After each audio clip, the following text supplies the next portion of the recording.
Welcome to Bitcoin World Media, जहां हम करेंगे क्रिप्टो की बात आपके साथ। तो आज हम बात कर रहे हैं इथेरियम की, जिसकी 10वीं सालगिरह है। और हमारे पास कुछ सोर्सेज हैं जो इसके 10 साल के सफ़र को बताते हैं। हम देखेंगे कि इथेरियम कैसे सिर्फ एक क्रिप्टो कॉइन से बढ़कर वेब 3 का, आप कह सकते हैं, एक गेम चेंजर बना। कौन सा वो पल था? तो चलिए शुरू करते हैं। ये कहानी शुरू होती है 2013 से। वाइटालिक बुटारिन का एक सपना था। उनका सोचना था कि भाई ब्लॉकचेन सिर्फ पैसे भेजने के लिए क्यों हो, क्यों ना ये एक ऐसा प्लेटफॉर्म बने, एक ग्लोबल कंप्यूटर जैसा, जहां कोई भी अपने ऐप्स बना सके बिना किसी रोक टोक के। और इस आइडिया को काफ़ी लोगों ने पसंद भी किया। 2014 में ऑनलाइन फंडिंग हुई, करीब $18 मिलियन जमा हुए। और फिर आया 30 जुलाई 2015, जब इथेरियम लाइव हो गया। तो ये थी वेब 3 की नींव, कह सकते हैं। हाँ बिल्कुल, नींव तो रख दी गई थी। लेकिन देखिए, हर नई टेक्नोलॉजी की शुरुआत में चुनौतियां तो आती ही हैं। सही। और इथेरियम के साथ भी ऐसा ही हुआ। मतलब लॉन्च के लगभग 1 साल बाद ही 2016 में एक बहुत बड़ी मुश्किल आ गई, डीएओ हैक।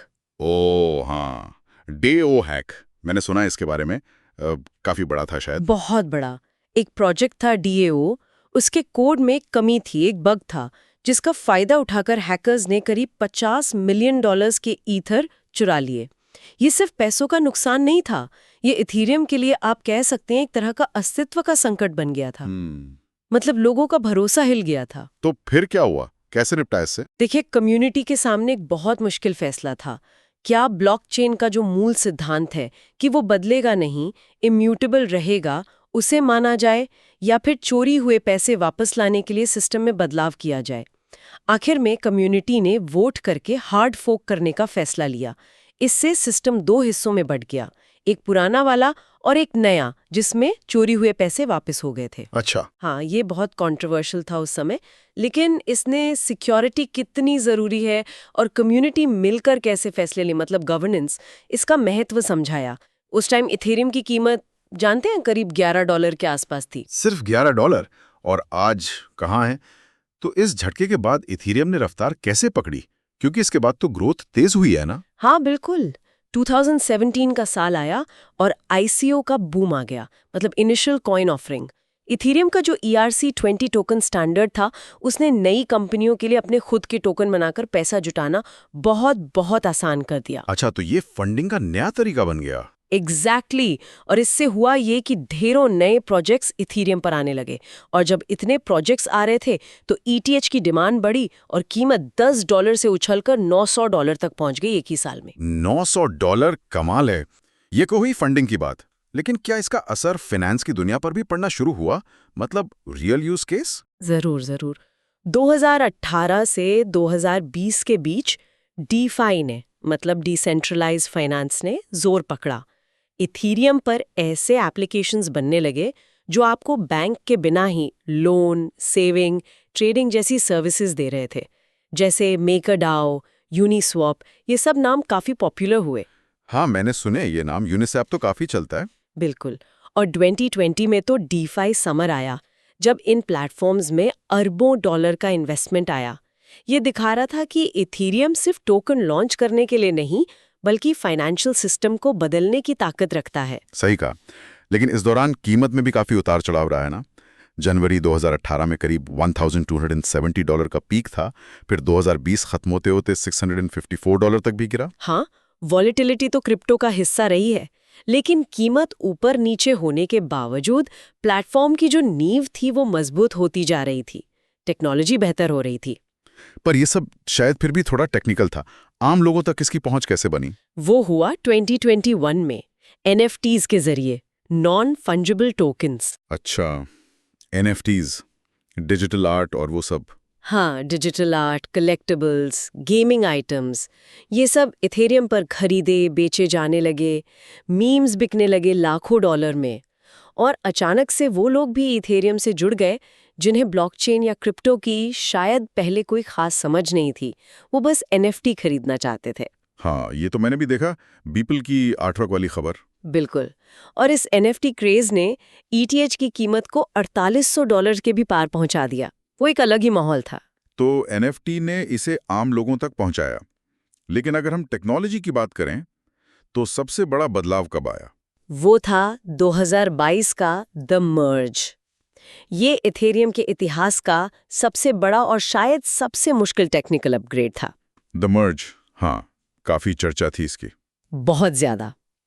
इसमें हुआ ये कि इथेरियम अपने पुराने एनर्जी इंटेंसिव सिस्टम, जिसे प्रूफ ऑफ वर्क कहते हैं, उससे हटकर एक नए ज्यादा efficient system proof of stake पर शिफ्ट हो गया। और इसका सबसे बड़ा फायदा? सबसे बड़ा फायदा था बिजली की खपत में करीब 99% की कमी। ये बहुत बड़ा कदम था सस्टेनेबिलिटी की तरफ। 99%? वाओ! हाँ, ये सिर्फ एक टेक्निकल जीत नहीं थी। इसने ये दिखाया कि ये जो डिसेंट्रलाइज्ड नेटवर्क्स हैं, ये सस्टेनेबल भी हो सकते हैं, पर्यावरण के लिए बेहतर हो सकते हैं। कई लोग मानते हैं कि ये वेब 3 के लिए एक टर्निंग पॉइंट था। इसने साबित किया कि ये सिर्फ एक सपना नहीं, एक टिकाऊ हकीकत बन सकता है। और शायद इसी वजह से बड़े इन्वेस्टर्स का भरोसा भी बढ़ा। बिल्कुल, इसका सीधा असर दिखा। कई सालों तक बड़े फाइनेंशियल इंस्टीट्यूशंस इथेरियम को थोड़ा एक्सपेरिमेंटल मानते थे, लेकिन द मर्ज की सफलता और प्लेटफॉर्म की मैच्योरिटी को देखते हुए 2024 में अमेरिका के रेगुलेटर्स ने इथेरियम स्पॉट ETF को मंजूरी दे दी। ETF मतलब अब स्टॉक मार्केट के जरिए भी इसमें इन्वेस्ट कर सकते हैं? हाँ, बिल्कुल। ये एक बहुत बड़ा माइलस्टोन था। इसने ट्रेडिशनल फाइनेंस और बड़ी कंपनियों के लिए इथेरियम में इन्वेस्ट करना बहुत आसान बना दिया। और सोर्सेज बता रहे हैं कि 2025 तक इन ETFs और कंपनियों के बैलेंस शीट्स में अरबों डॉलर के इथर आ चुके हैं। अच्छा। तो अब ये सिर्फ DeFi या NFT प्लेटफॉर्म नहीं रह गया है। ये एक ग्लोबल फाइनेंशियल एसेट बन गया है जो पुराने और नए फाइनेंशियल सिस्टम के बीच एक पुल का काम कर रहा है। तो ये तो हुई अब तक की कहानी।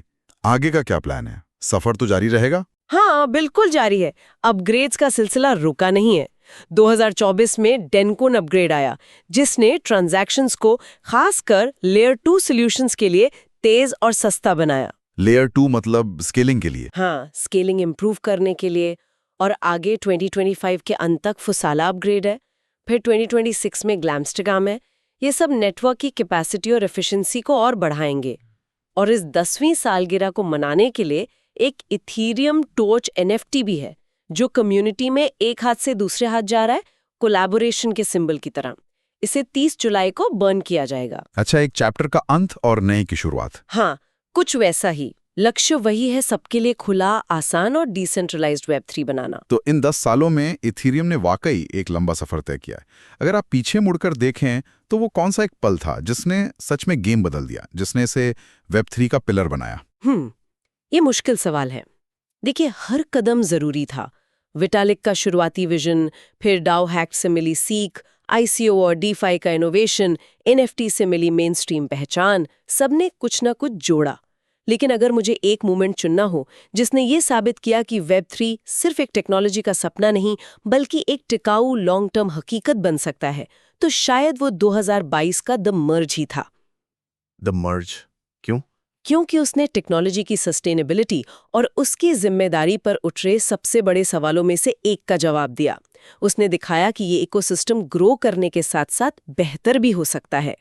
अब देखने वाली बात यह है कि अगला ऐसा बड़ा गेम चेंजिंग मोमेंट इथेरियम के लिए क्या लाता है। बिल्कुल। तो ये थी इथेरियम के 10 साल के सफर की कहानी, जैसे कि हमारे सोर्सेज बताते हैं।